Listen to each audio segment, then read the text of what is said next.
What are you looking at? I'm going on TV. I gotta fix myself. Welcome back to the channel. While I'm being watched by everybody, it's fun. Here we are at Ryan Friedman Motor Cars. Come. We're gonna go over a market report. So we're right now almost at, like, let's say the 6-month mark through the year, which also then is around July 4th, which is really, in my opinion, when the market starts to like change a little bit. I don't want to use the words or phrase slow down.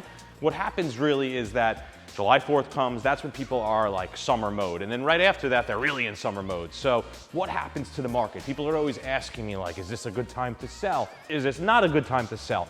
The answer is, for the stuff that we sell, all these rare, unique type of specialty, like low mileage, special, unique, one-off cars, it's never a bad time to sell because people are always looking no matter what time of year it is. But generally speaking, after July 4th, it does slow down. What type of slowdown do you notice? Is it by percent? Is it by volume? It's a combination, I would say. I would say you at least are definitely, and I noticed it, so I prepare for it, which, like, I would say mid-June, which June, by the way, was tremendous. We sold over 50 cars. It was incredible. So usually mid-June, I slow down on my buying, which I did not this June because we were so busy. But towards the last week in June, I was getting a lot of offers, and what I feel is there's a lot of people that come out of the woodworks to look for deals. And towards the end of June, any type of good offer I get, even if I'm gonna break even on some cars that I've had in inventory for several months and haven't sold, I take it and move it on.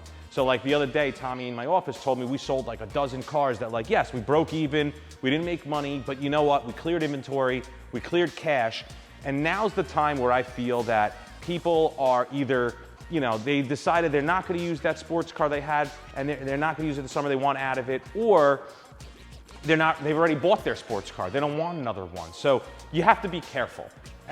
It's not like the market completely dries out, but because ultimately now what's changed now versus 10 years ago is you have the internet, you have social media. When it's slow in New York, or if it's winter in New York, it's summer or it's hot in California or another country even, let's say. But like I said, for the most part, I would generally say cars for sure are at least 5% down, maybe 10% on the lower value, like $50,000 cars. And I noticed the pace of buying slows down as well. But it's hard in our business to really notice it because, as you see, we have so many paint to sample, low mileage, one-off cars where it kind of like makes the market really, it makes it hard to really follow and make sure that the cars that are, the reason why they're selling so fast is because they're rare and it's not because the market is good. So it's a little confusing in the sense where that because of the market that we're in, we're able to really not have a slowdown, but if you have to keep awareness to it. Basically what it comes down to is if you don't become aware of it, you could lose your short, you could buy a car and you could lose 20, 30, 40 grand really fast. But ultimately, just to go over some stuff like this, a car like this is our Maritime Blue 997.1 convertible. This car is never going to go down in value significantly unless mileage is really added. So this car has some 30-something thousand miles. This car, if it was silver, probably be, I don't know, 50,000, 55. But this car should do close to $100,000, maybe more. It's the only one I've ever seen, and it's the only one known out there. But a unique car that's not going to be affected by the market. Somebody that says, oh, I don't want to buy a car because I'm relaxing and it's summer and I don't need a car. They see this, they're like, I don't need it, but I want this. So that's that type of car. Now, something that's more generic, which would be, even though it is pretty special, but compared to a lot of the inventory that we have, a 997 Turbo. We have seen a tremendous amount of 997 turbos jump onto the market recently, and definitely the numbers have come down. I would say 10% without a doubt. So although this is a rare car, 997 Turbo, very demanded, it's not as rare as, per se, a 2018 GT3 in paint to sample, or a 997 Turbo S in speed yellow with a factory aero kit.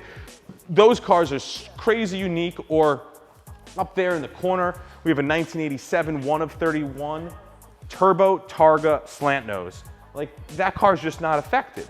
So, ultimately, it's nice to see stuff that can basically create and protect its own market. This is another unique specimen as well. This color, what color is this again? Lime gold?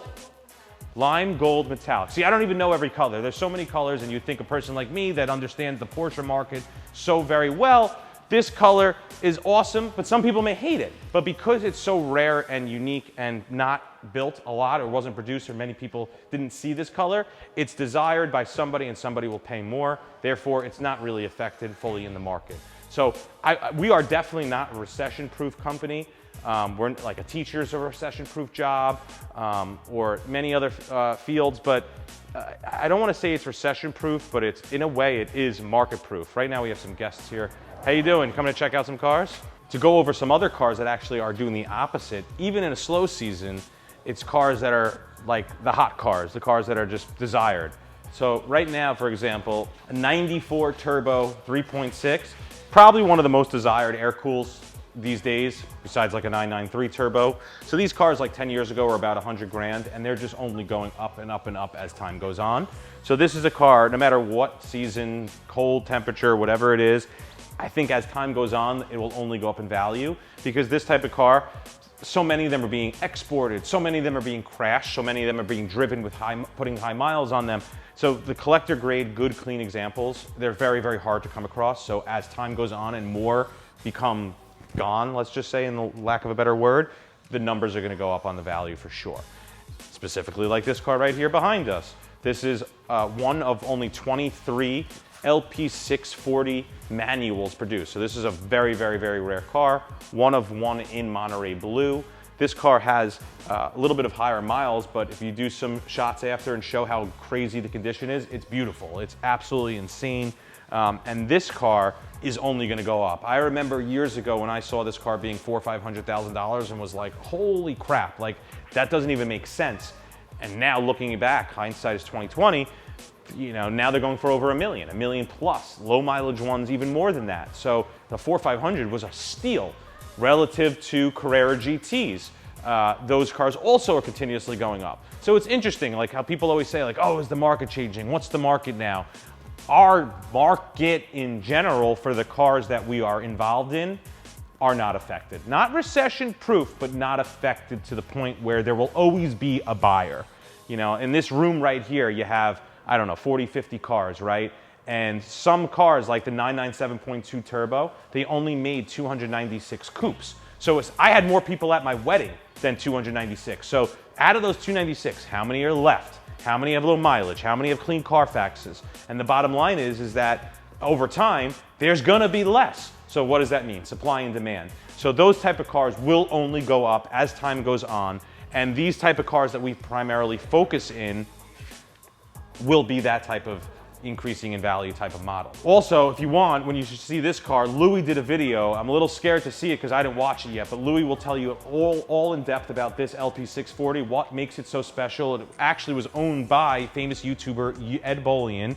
We purchased it from him recently, a dream car of ours. We like to keep everything forever, but what we like most importantly is our business, to keep Ryan Fried Motor Cars forever. So we don't fall in love with cars, certain ones we do, but this car is available now on our website, and check out the video with Louis driving it. He's gonna be freaking out in it, you'll love it. Now also I want you to come check out another rare Porsche, because you know we're Porsche crazy, and you have to sneak through over here because we put all our cars like Tetris.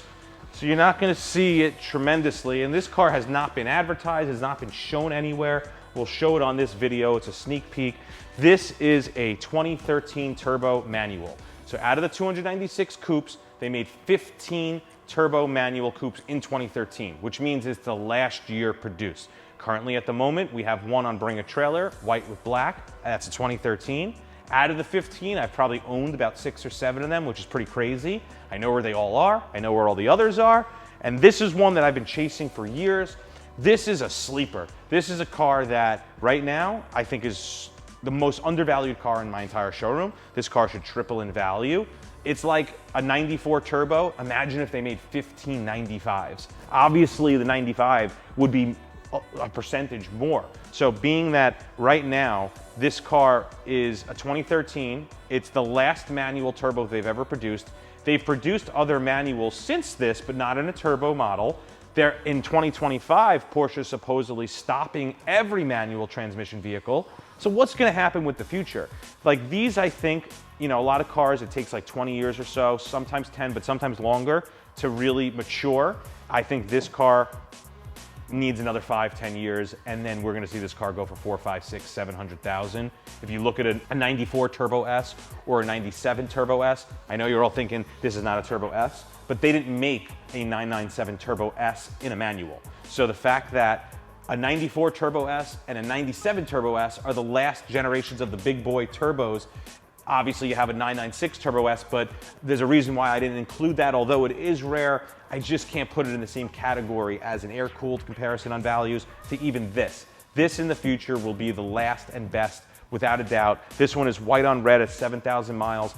Right now, I'm kind of keeping it in my back pocket personal collection because I do think, I always say to myself, when I have one of the 2013s, eventually the car is just gonna pop. And I've seen it where cars double overnight, like the Carrera GT. Maybe not double, but go up 50%, which is crazy. So when I owned one of those 715 2013s, I said, oh, I'm gonna let it go, it's selling, and then that car's gonna just gain 100 grand, and I'll be mad. But at the end of the day, I'm always happy because if a customer gets a car, he gets a great car and he gets a great value investment. It's a win-win for everybody. But this is one white on red. They only made 3 whites out of the 15. We get very technical with our specifics on how many were produced and stuff like that. I think this has the chance to be one of the most rare spec'd ones in the future. If I still don't have this car in 15 years from now or 10 years and you watch this video, you'll all say like, crap, how did he not keep this car? He was right. You know, this is something that is an investment. And people say also, are cars investments? Some people say no, famous YouTubers say no. It depends which car. This is an investment. You cannot put $200-something thousand in a better investment that's in 10 years going to appreciate the way this will. That you can look at, touch, tangible, not bank in the bank that can go poof. You know, so, you know, I like to keep a lot of my investments and my money in metal with, as you see, all these cars. So this is something that's a good investment and really not affected by the economy overall. And generally speaking, all of these cars falls into that same category. So here's your market report today in July 4th, midway through the year. Have a good summer, have a good July 4th. Look back and see Louis look in that YouTube video with the LP640, tearing it up. Any questions, please drop in the DMs, and thanks so much. We'll see you next time.